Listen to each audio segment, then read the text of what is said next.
I've decided na make a video presentation na lang for our sixth lesson, which is for enhancing documents pagdating sa Microsoft Word para mabilis na lang natin ma-access and yun nga, makapili tayo talaga ng time frame kung kailan natin mapapanood.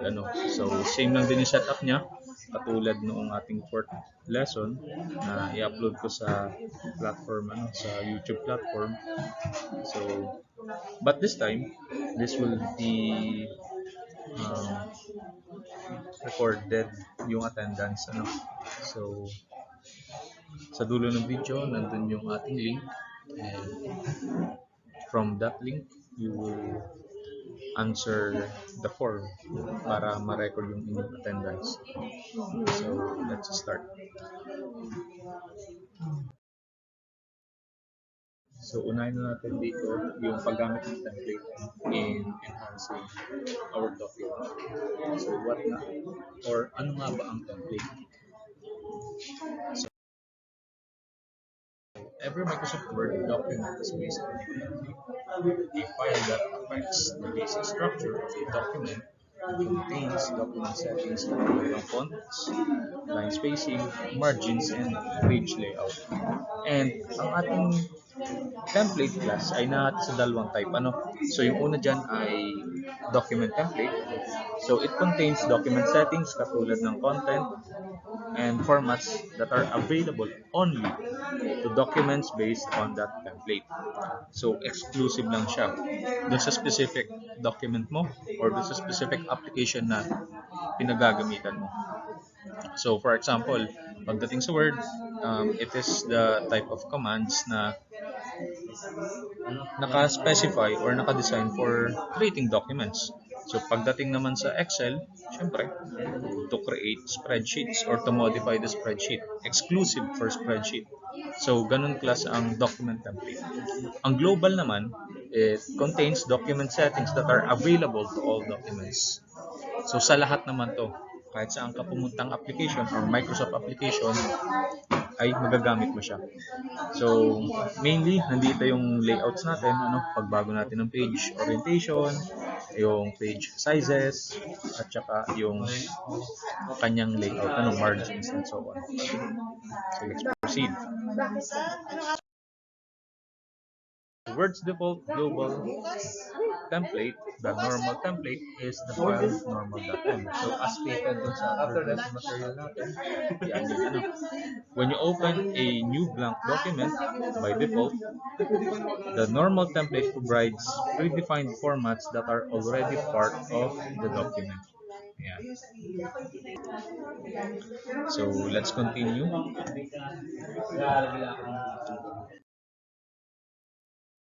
Create a new document based on document template pa rin tayo. So, some templates are already installed on your computer.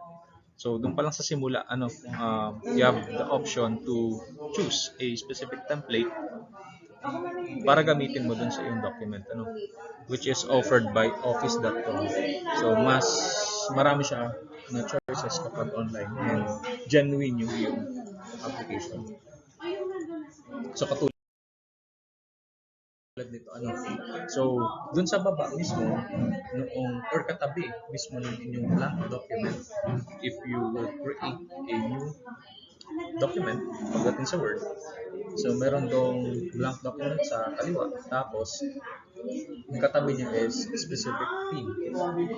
Pag click niyo yung more themes doon na button or yung link, it will open is set or group of themes katulad nito, and once you click or once you select a specific theme, depende na lang talaga ito sa gagawing document.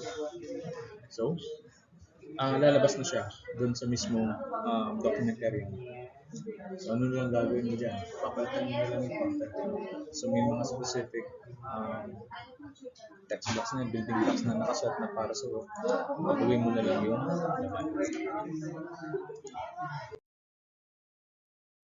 Okay, so document templates are formatted for a specific purpose. So, iba-iba may kita nyo din ng template. So, may letters, journals, cover page, so on. And many of them already contain normal text. Ayan. So yun yung tawag doon sa guide.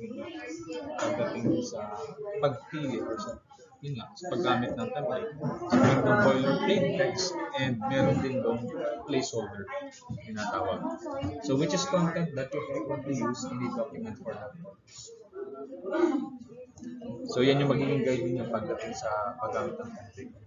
I-guide kayo niyo kung ano ilalagay niyo ng content, ilalagay niyo ba doon ay date, ilalagay niyo ba doon ay budget na letter, yung date and time. Minsan reference yan, may reference na siya. Hindi na kayo masyado mahirapan. Ayan, katulad nito. So document templates often includes fields containing placeholder text. So yan yung nakikita nyo. Type your name here, type the date. So katulad nito nasa image natin, yung example is palagay dyan ay type the document title. And then dun sa baba, lalagay mo yung subtitle niya. So ang tawag dyan class ay field and specifically tawag dyan ay placeholder text. It will indicate a location in the document to enter variable data such as a date or such as the date. When you click on the placeholder text and type, the text or data you enter replaces the placeholder text. So ganun lang kasimple. Ano? Pag click ninyo yan, na-highlight siya or minsan ang nangyayari is nadidelete yung laman and then once you type, ma-overwrite yun or yung tinuro sa inyo term which is overtype. Once na mag-type ka ng talagang ilalagay mo dyan, title, subtitle, or date, kung ano man yung inahingi niya, ay ma-replace siya. And kung napansin nyo, yung format or yung design mismo ng text is na-retain. So yun ang kagandahan dito. So when you click on the placeholder text, type yan, ma-replace yung text. Some fields includes a list arrow. So, and when you click the arrow, you can select field content from a predefined list. So katulad nitong nasa baba. So ang malabas naman dyan ay calendar. So enter a specific date, hindi ka na magta-type. Pipili ka na lang and it will generate you a specific data once you've chosen a specific time. Pagdating ngayon dito sa ating calendar.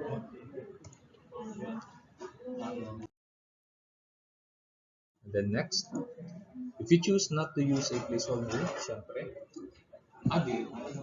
para sa may iwan sa type your name here, unnecessary part na dapat siya kasama, didelete siya. So kung wala naman kayo mailagay na specific data sa placeholder, sa template, burang hindi na lang. Ayan, nakalagay dyan. You can delete it so it no longer appears on the document. Kasi masasama sa document. You can easily save a document as a new document template and you can create a new document based on the system.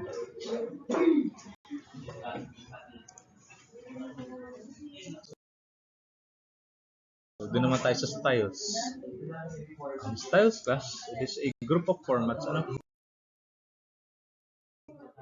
Ayan, nakalagay dyan. A style is a set or group of formatting characteristics that you can apply to characters, paragraphs, tables, and numbered and bullet. So more on dun siya sa mga maliliit na elements na nakapaloob sa iyong document. So, just to summarize, tagalogin ko na ang style class, yung style na inatawag, ay group siya ng format. Group siya ng design. For example, sa style, nandun na yung specific color mo, ano yung specific font na gagamitin mo, ano yung specific size, ano yung kanyang alignment na pinag-isa. So yun yung tinatawag na style. So when you apply a style, you apply a whole group of formats in one single style. So isang mabilisang or isang bagsakan ang format yan. So on the bright side, mabilis ka mag-format. Hindi ka na mahirapan magta-type ka na lang, set a style, tapos it will look professional na or maayos na tingnan. Pero at the same time, syempre, nare-restrict yung creativity mo. Hindi mo nasa-set yung talagang preference mo pagdating sa pagde-design. So, you have options naman, Pero, yun nga ang style. Isang bagsakan, mabilisan talaga. So using styles ensures consistency. So isa yan sa benefit niya rin. Ano? Once you've used a specific style and gagamitin mo yun across your document, siyempre maging consistent yun. Maganda tingnan, uniform tingnan. So formatting your document using both in editing styles allows you to view, organize, and edit the document content. So huwag naman kayong mag-alala. Kung may specific format kayo na ayaw dun sa style na naiset nyo, pwede nyo naman baguhin. Yun nga lang, every time na gagamitin nyo, babaguhin nyo rin. Or, for example, dun sa style, ang ayaw mo lang is yung kulay. Every time na gagamitin mo yung style, babaguhin mo yung kulay. Para maging uniform, syempre. So, ayan.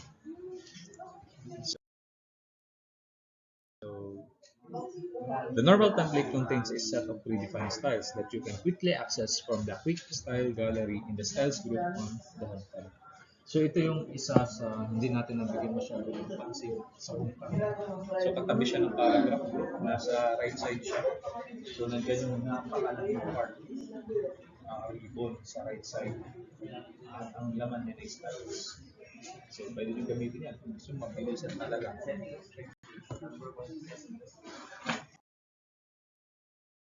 So natin sa dalawa, character styles. So character styles provide text formats such as font name, font size, font color, bold, italic, underline, borders, and shading. So ito yung mga common commands na makikita ninyo sa font group, sa home tab. And then yung paragraph styles naman, nandyan yung sa line spacing, nandyan yung sa text alignment, indentation, and tab stops. Pagdating naman sa paragraph yan,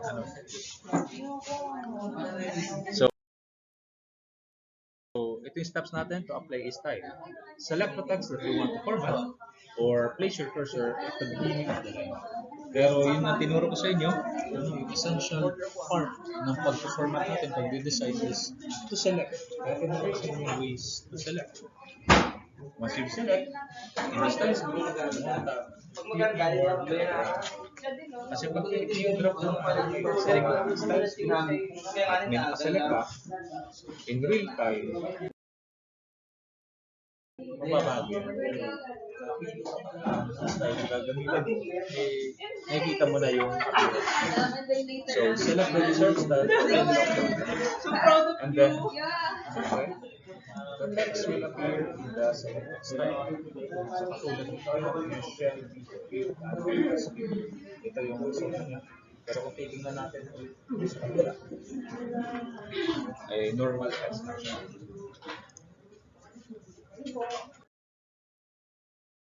So, style sets naman. Ang style sets ay combination nila, hindi lang siya isang specific line text. For example, for title, isang set na siya. So, meron na para sa title, meron na para sa subtitle, meron na para sa paragraph. So, kumbaga, isa siyang style naman na grupo for different parts of your document. So, yun ang mga style sets. So, it includes combination of title, yung heading natin, yung paragraph styles. So, style sets allows you to format all elements in your document at once, instead of modifying each element. Isang set na siya. So, ito yung mas magpapabilis talaga sa inyo. I-create a professional looking document. So, paano gamitin to? So, instead na pupunta naman kayo sa home tab, pupunta naman kayo ng design. So, sa design tab, click nyo yung more drop-down arrow at may makikita kayo dyan na document formatting group. Katulad nito nakikita nyo sa baba. Ayan. So, yan ang pupunta nyo to set a style, isang group talaga ng style for different parts document na. So, kasunod na gagawin nyo is to choose the desired style set from the drop-down menu. Napakarami yan, pipili lang kayo ng na gusto ninyo, kasi may kita nyo man real time yung changes niya. So, sa-select nyo lang. Lagi atandaan ninyo. Isa-select nyo muna yung part ng document na gusto nyo. And then next. The selected style set will be applied to your entire document. Katulad, So, is counting steps lang. I think, ang steps lang dyan is to select text block. Pagka na-select na yung text block, pupunta kayo ng design tab. Pagpunta nyo yung design tab, pipili kayo ngayon dun sa style sets. So, tatlong actions lang and you will have a result like this. Professional looking document package with three steps lang. So, yan ang style sets. Mas mabilis siya. Pabilis na pabilis. And then next, so tapos na tayo sa templates. Doon naman tayo sa building blocks. Tinatawag data elements. Pero I think itong ating lesson, focus na sa data elements. Ano pa yung pwede ating ilagay para ma-create yung ating document? So, ang una dyan class ay header. Nandiyan ang header, page numbers, hyperlinks. So yun naman magiging focus natin.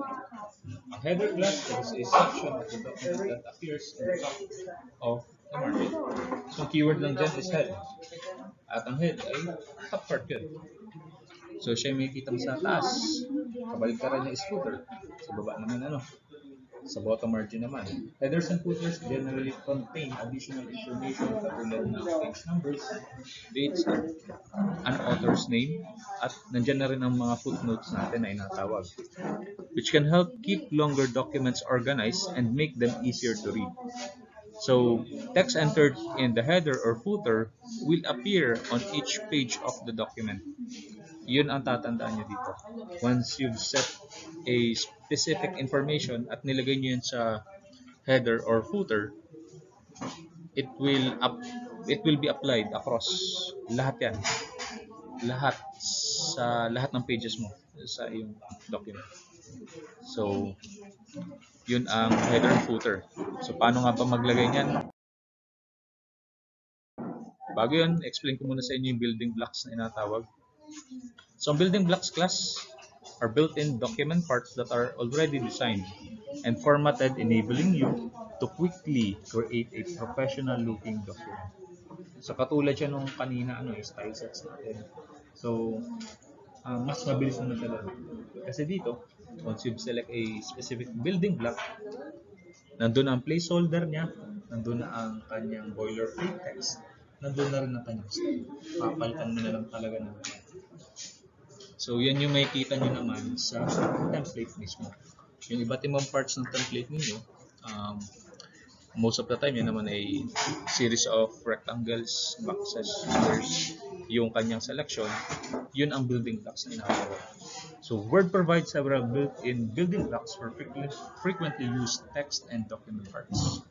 So, built-in building blocks are stored on the quick parts gallery. So, pwede nyo puntahan din yan for further modification. And you can add your own custom building blocks to the gallery. So, for example, maglalagay kayo ng specific taglines, specific location, contact information, brand, sa lahat information mo tungkol sa brand, sa yung company. So, para yung mga paulit-ulit na information na yun, set mo sa isang block para madali mo nang ma-access. Save mo lang as a building block para every time na gagawa ka ng panibagong document, madali mo na lang ma-import dun sa iyong document yung mga necessary information. So, ayan. After inserting building blocks, you can customize the text and yung document parts natin.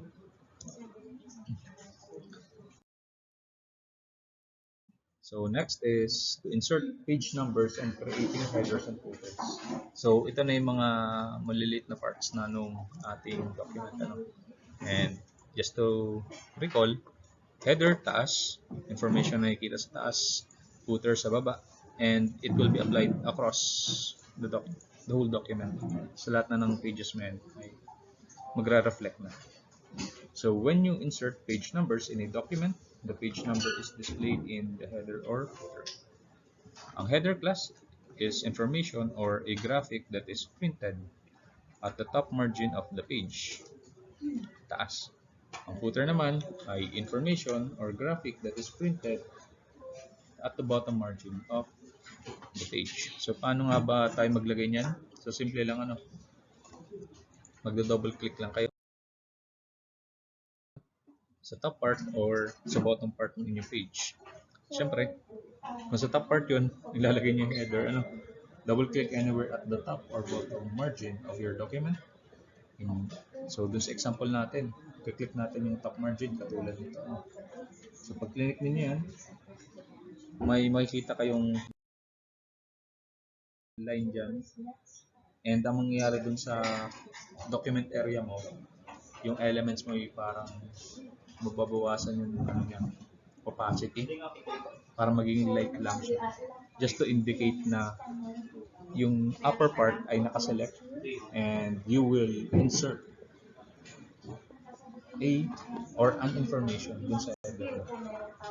So, katulad nito, so yung dito. So, step number 3 is type the desired information into the header or footer. So, dun sa example, nilagay niya yung author's name at yung date. Katulad nito, tulad niya. Then, step number 4, kapag tapos na kayo, i-click nyo lang yung contextual tab sa taas, punta kayo sa design. Pero by default, nandun na siya naman, di na kayo magpalipat-lipat pa dyan ng tab. So, naka-auto-select na yung contextual tab sa taas for header or footer. Ang gagawin nyo na lang, i-click nyo yung close button sa taas. You can also press the escape. So, pwede rin yung escape key sa keyboard. At ang mangyayari niyan ay ganito. The header or footer text will appear. So, bumalik na sa normal yung opacity ng iyong document area. Yun namang header and footer mo magiging transparent na konti. Or, mali yung term ko, hindi na siya opaque tingnan. Pero once na ma-print mo yan, 100% na opaque yan. So, para lang maipakita yung blocks natin for header and footer. Kaya ganyan yung appearance niya,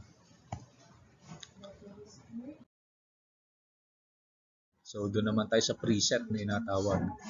Siyempre, para mas mapadali kayo. So, ang preset headers and footers naman, nakaset na yung design.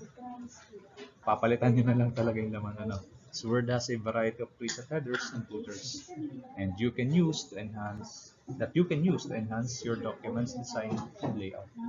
So, this example natin, we will add a preset header to our document. So, step number 1, pupunta kayo ngayon class ng Insert tab. Sa Insert tab, i-click nyo yung header and footer na command. Ayan. Pag na-click nyo yung header and footer, nandito siya sa right side lang. Ang magiging effect niya ganito. Bibigyan niya kayo ng mga presets or parang nalintulad siya ng yung styles natin. Para naman siya sa header and footer. So, in the menu that appears, select the desired preset header or footer. Katulad nito. And then, the header or footer will appear once you've selected Many preset headers and footers contain text and placeholder called content control fields. So these fields are used for adding information katulad ng document title, author's name, date, and page number. So tulad ng content control sa placeholder natin. So placeholder for your plain text. So ang tawag naman sa kanya dito ay content control. So, ang gagawin nyo lang dyan, i-edit nyo syempre, kasi ang nakalagay dun ay yung preset information. Example information lang. So, i-edit nyo yan. Gagawin nyo lang to edit, i-click nyo lang. Once you've click, ma-highlight yun, yung text block, ma-overtype na yun pag nag-type ka. Same lang yan, across. that across multiple application. So when you're finished, click close header and footer. You can also press the escape key. So same lang din dun sa way natin, kumbaga, to save the header and footer. So punta lang kayo sa contextual tab ng header and footer or press nyo yung escape key sa keyboard para ma-save siya, kumbaga. Pero pwede nyo rin naman i-access yan kung may babaguhin kayo dyan, ito double click nyo lang ulit yung header or yung footer. So after you close your header or footer, it will still be visible katulad nito, but it will be locked. So hindi mo siya masaselect ng basta-basta. So ang way natin to modify or to change the information sa loob ng header or footer ay yun nga, pag double click natin dun mismo sa top part or dun sa bottom part ng inyong document. So paglalagay naman ng date and time, you can insert a field to show the current date and time. So by default, the date and time are updated whenever the document is reopened. So yun ang kagandahan nitong date and time sa Microsoft Word. Baka kasi ang nagawa natin or yung nakasanayan natin is tinatype natin siya talaga, which is okay naman to preserve the information. Pag-preserve the information, pag tinatype yung date and time, pag binuksan mo ulit, yun ang mabubuhat sa'yo. Pero pag kayo ay nag-insert ng date and time by using the date and time command talaga, it will always update to the latest data or to the latest information once you open your document. So kapag galing yan dun sa mismong Word talaga, din yung tinype, nag-select lang kayo, pag binuksan nyo yan a year ago or some months ago, some weeks ago, mag-update yan automatically yung information yan sa loob for date and time. So when you begin typing calendar terms such as the month, the autocomplete feature shows the complete term in a screen tick. And you can select the proposed term to automatically complete the term. So doon naman tayo sa pag-create ng hyperlinks. So ang hyperlinks plus, ito yung mga napapansin yung consequent color view, lalo na kung kayo mahilig mag-copy paste sa Wikipedia, pag kayo may mga activity, yun yung naka-color view. So akala nyo design na yung hyperlink, yun yung natutup sa hyperlink yun, huli kayo na tayo. Pero syempre, hindi naman lahat ng hyperlinks ay masama or pangit.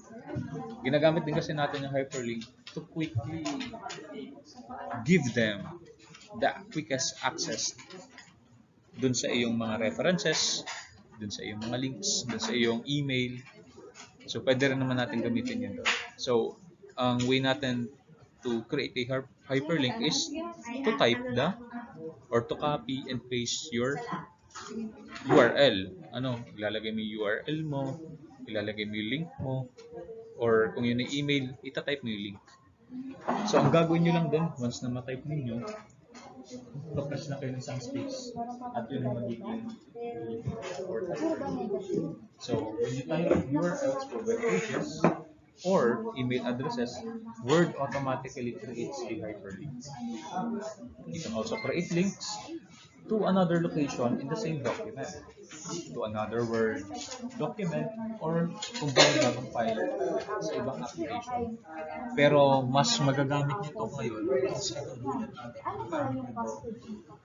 pagdating sa PowerPoint presentation. Kasi mas maganda yung utilization niya pag presentation type yung inyong gagawin. Kasi madali na lang siyang or mas maganda siyang i-link mo siya para hindi na kayo masyadong mahirapan magbukas ng iba't ibang document to support your presentation, or hindi na kayo magpo-port pa nun mismo doon sa inyong presentation, lalagay nyo lang yung link. Then, by simply clicking the link, magbubukas yun na automatic. So, yung mismo process niya, tuturo ko sa sa PowerPoint kasi mas magagamit ko siya. And then, hyperlinks have two basic parts. So, tatandaan nyo lang sa hyperlinks or yung URL of the web page and the display text. So, for example, the address could be ganito, http://www.upside.com. So, and then the display text could be popular science magazine. So, when you create a hyperlink, you'll be able to choose both the addresses or the address of the address and the display text. So, Word often recognizes image, address, so type, automatically so by default, pwede mo naman kasalanan sa pagka sinapos mo space mo or enter na recognize mo word sa URL sa email, automatic yun sa specific link, sa specific URL mo or sa iyong email.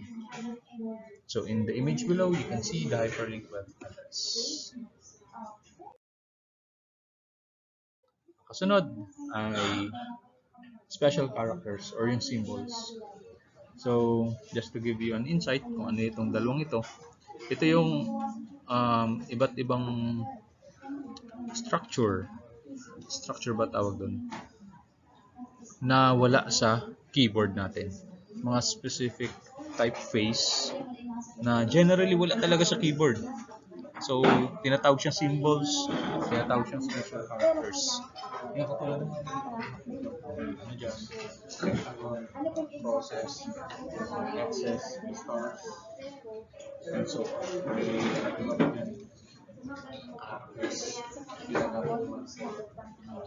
Mathematics, currency, yung mga medyo complex na operations. So, yun ang symbols and special characters. So, sa pagkakaalala ko, meron itong mga special combination dito sa keyboard. Pero, di ko lang magagaranti na gumagana. Pero meron sa internet yan. Pero pagdating naman kay Word, may way naman tayo to insert symbols and special characters. And sometimes you need to enter special characters or symbols in your document. But the characters and symbols are available on the keyboard. So, pupunta lang kayo insert. Word provides access to several powerful symbols, special characters, or and I think naipakita ko ito sa inyo nung nagbago tayo ng bullets kung sa lesson number 3. So, same lang din insert symbols nasa pinaka-dulo katabi niya yung equation. So, yan yung sa symbols and special characters. And that's the end of our lesson for today. So, medyo narahash lang. I'll provide links naman nung pinagkuhaan ko ng information. So, same lang din nung sa lesson number 4 natin. I highly recommend na panoorin nyo. Kasi ipapakita doon yung way natin or yung tinuro ko sa inyo ngayon. I-discuss ko sa inyo ngayon, nandun yung proper way niya to use filters, to add links, and to change the style of your document. In general, yung way natin to enhance our document. So, kung may questions naman kayo pagdating dito, feel free to ask lang sa ating mga dedicated group chats. Walang problema sa akin yan. So, that's the end of our lesson. Pero palala ko lang since i-record ko talaga ito, panood niyo. So, meron akong link dito na gagamitin nyo for your attendance. So, I think ang unang makakapanood nito ay So sa BSIT 1K, ngayon ito, Tuesday, ito yung link. Bubuksan ko siya. So, ito ay link para sa Google Form, which is sasagutan nyo. Lalagay nyo pangalan, section, kung anong oras nyo pinanood, and yung proof na pinanood nyo talaga siya. So, magpo-provide kayo doon ng screenshot. And may kita ko naman sa analytics ng YouTube yun, yung averages niya, kung ilan yung nanood, and so on. I-base ko na lang yan, analytics, at yung yung Google Form. So, yung nga, Tuesday, BSIT 1K, and then, ang kasunod na nito ay Thursday. So, sa Thursday ng umaga ay BSIT 1J, Food Tech. Kasunod na BSIT 1I, Food Tech din, and yung panghapon ay BSIT 1L. So, sa Thursday ko naman to ibibigay sa inyo yung link nitong video. Then, i-access nyo itong link na to for your attendance. Ito yung attendance nyo. So, ito ilalagay ko rin sa description box sa YouTube. Kung natamad kayo mag-type, ilalagay ko sa description box to. Pero please make sure lang na may proof kayo na pinanood nyo talaga. Kasi kailangan nyo i-attach yun doon. So, ito yung link. And then sa Friday naman ay BSIT 1M, welding, BSIT 1H na electrical. So, same link lang din, pero syempre, malilitis sa Friday pa. Ito yung sa dedicated time natin for this week. So, yan gawin yung activity natin. Sinend ko sa inyo activity. Yun kasi mauuna dito, So, yung deadline plus yung ating activity ay recap ko lang, So, ang deadline mo sa 1K, BSIT 1K ay Lunes. BSIT 1M din, BSIT 1M, 1K at 1L ay sa Lunes. Next week ito. Next week ng